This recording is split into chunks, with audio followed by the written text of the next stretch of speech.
সকাল থেকে রাত পর্যন্ত প্রত্যেকটা মহিলাকেই কিন্তু সংসারের কাজগুলো করতে হয়, কিন্তু বন্ধুরা যদি স্মার্ট গৃহিণী হতে হয় তাহলে কিন্তু অবশ্যই প্রয়োজন কিছু টিপস অ্যান্ড ট্রিক্স ফলো করা। এতে করে কাজগুলোও সহজ হয়ে যাবে, আমরা সময়ের মধ্যে কাজগুলো শেষ করে নিজেদের জন্য কিছু সময় বের করে নিতে পারবো। তো নমস্কার বন্ধুরা, মৌস প্যাশনে তোমাদের সকলকে স্বাগত জানাই। আশা করি তোমরা সকলেই ভালো আছো। তো চলো দেখে নেওয়া যাক আজকের প্রথম টিপস। রোজকার পরার জামা কাপড়গুলো যদি একটু সেলাই খুলে যায় বা শার্টের বোতাম খুলে যায়, সেক্ষেত্রে কিন্তু আমরা ঘরেই সুতো দিয়ে সেলাই করে নিই। আর তার জন্য কিন্তু আমাদের এই ধরনের একটা বক্সের মধ্যে নানা ধরনের সুতো, তার সঙ্গে সুচ সবকিছুই রাখতে হয়। কিন্তু অনেকদিন ধরে ব্যবহার করতে করতে বক্সটা এতটাই এলোমেলো হয়ে যায় যে দেখা যায় যে এর মধ্যে সুচগুলো কোথায় আছে খুঁজেই পাওয়া যায় না।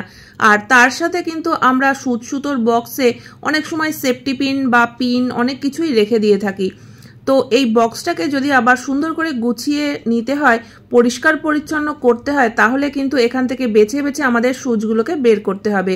বা ধরো আমরা যখন সুচটাকে বের করব, এর মধ্যে হাত দিলে কিন্তু হাতে সুচ ফুটে যাওয়ারও সম্ভাবনা রয়েছে।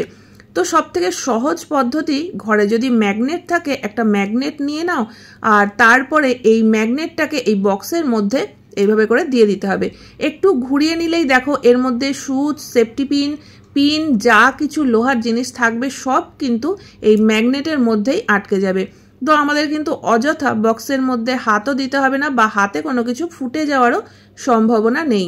তো এইভাবে প্রত্যেকটা জিনিসকে বের করে নিয়ে তারপর কিন্তু আবার আমরা সুন্দরভাবে বক্সটাকে গুছিয়ে ফেলতে পারি।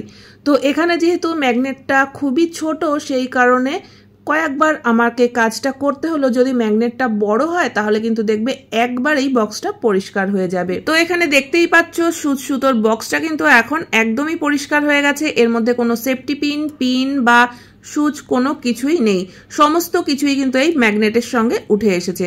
তো আশা করি বন্ধুরা টিপসটা কাজে লাগবে। চলে যাচ্ছি পরবর্তী টিপসে। গ্রাইন্ডার তো আমাদের প্রায় প্রত্যেক দিনই প্রয়োজন হয় মশলা করার জন্য। আর যখন আমরা এর মধ্যে আদা, পেঁয়াজ, রসুন পেস্ট করি, তখন দেখবে প্রত্যেক দিন কিন্তু মশলা করার পরেই ভালো করে মেজে পরিষ্কার করে রাখা হয় না। মাঝে মধ্যে আমরা কি করি, ভালো করে ধুয়ে তারপরে শুকিয়ে রেখে দিই। কিন্তু পরবর্তী সময় যখন আবার আমরা মশলা করার জন্য গ্রাইন্ডার বের করি, তখন দেখবে এর থেকে কিন্তু একটা বাজে গন্ধ আসতে থাকে। আর তখন কিন্তু এই জারে আবার কোনো রকম মশলা করতে মন চায় না। তখন মনে হয় এটা ভালো করে মেজে পরিষ্কার করে নিয়ে তারপরে মশলা করব। তো যদি এরকম কখনো জার থেকে গন্ধ আসে, তখন কিন্তু আবার মাজা ঘষারও কোনো প্রয়োজন পড়বে না। একটা ছোট্ট কাজ যদি আমরা করে নিতে পারি, তো তার জন্য দেখো বিশেষ কিছুই করতে হবে না। এখানে আমি একটা নিউজ পেপারের ছোট্ট টুকরো নিয়েছি। আর এই নিউজ পেপারের টুকরোটাকে দেখো আমি মোমবাতি থেকে একটুখানি জ্বালিয়ে নিলাম। তবে এই পেপারের টুকরোটাকে কিন্তু পুরোটা জ্বালিয়ে ফেলবো না। কিছুটা জ্বলে যাওয়ার পর আমি যে কোনো একটা কিছু দিয়ে এই আগুনটাকে নিভিয়ে দিতে হবে। তো এখানে আমি চিমটে দিয়ে আগুনটাকে নিভিয়ে দিচ্ছি। তবে কাজটা কিন্তু খুব সাবধানে করতে হবে, কোনোভাবেও হাতে না লেগে যায়। তো পেপারের আগুনটা নিভে যাওয়ার পরে দেখবে একটা ধোঁয়া উঠতে থাকবে। তো সেই সময়ই কিন্তু এই জারটাকে যদি আমরা উল্টো করে এইভাবে ঢেকে রাখি, তো 2-1 মিনিট রাখলেই দেখবে এর ভিতরে কিন্তু একটা ধোঁয়ার সৃষ্টি হয়েছে। জানি না ক্যামেরায় দেখা যাচ্ছে কি না। তো এই 2-1 মিনিট রাখার পর তারপরে যখন জারটা তুলে নেবে, তখন কিন্তু দেখবে যে এর ভিতর থেকে মশলার যে একটা বাজে গন্ধ আসছিল সেটা আর একটুও আসছে না। তো আশা করি বন্ধুরা এই ছোট্ট টিপসটাও তোমাদের কাজে লাগবে। চলে যাচ্ছি এর পরবর্তী টিপসে। বন্ধুরা অনেক সময় কিন্তু দেখবে আমরা যখন তাঁতের শাড়ি বা এরকম চওড়া জড়ি পাড়ের শাড়ি পরি, তখন দেখা যায় যে যত আমরা হাঁটতে থাকি ততই কিন্তু পেছনের দিক থেকে শাড়িটা উঠতে থাকে আর পেটিকোটটা বেরিয়ে যায়। তো যেটা কিন্তু দেখতে ভীষণই খারাপ লাগে, অনেক লোকজনের সামনে আমাদের লজ্জায়ও পড়তে হয় এই কারণে।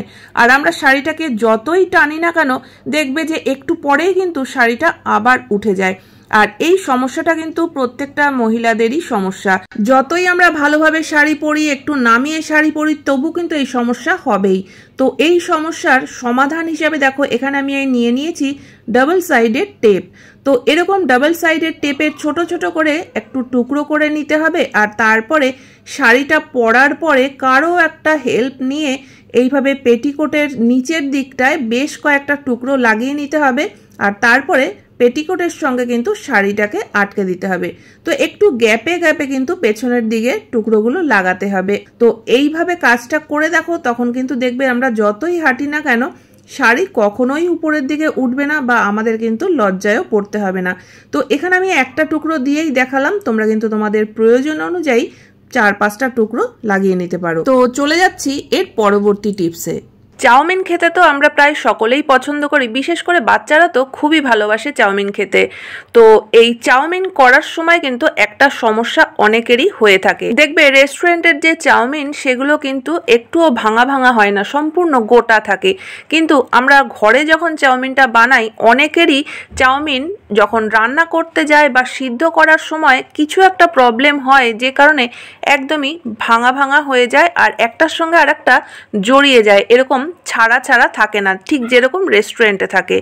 তো আজকে আমি সেই টিপসটাই তোমাদের সঙ্গে শেয়ার করছি। যাদের এরকম সমস্যা হয় যে চাউমিন গোটা গোটা থাকে না বা গায়ের সঙ্গে লেগে যায়, তো তারা এই টিপসটা ফলো করতে পারো।